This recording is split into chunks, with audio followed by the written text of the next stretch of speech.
Don't do all the talking. Behold, the Lord passed by, but the Lord was not in the wind.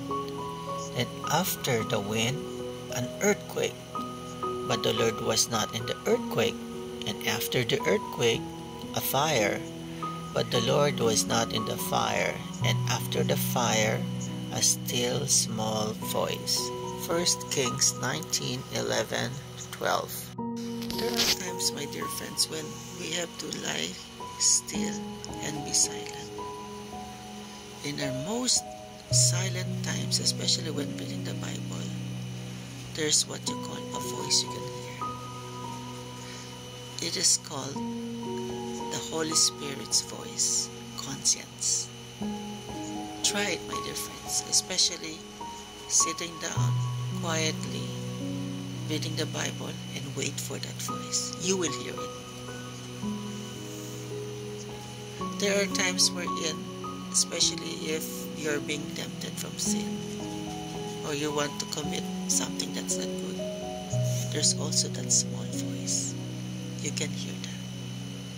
Listen to that small voice, but make sure that voice that you're hearing is related to what the Bible teaches. Because again, on the other hand, there's also another small voice that will teach you to do bad things. That is why, in order for us to identify what kind of voice are we going to follow, we have to, again, I repeat, read the Bible, pray to God, listen to religious songs. We have to identify the truth. And in order for us to know the truth, we have to see and read and experience the truth. And that is with God. Without that, we will be misled by other voices. Remember, there are a lot of religious groups where their members committed suicide. They committed mass killings. That's not the right voice.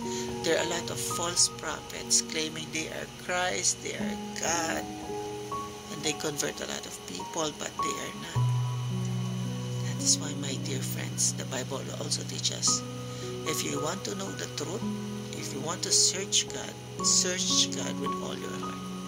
If you want to know the truth, read the Bible with earnest prayer. That's very important. Otherwise, we'll also be misguided by our own intentions, our own interpretation. Okay? Don't do all the talking. Let God lead the way. Give everything to God.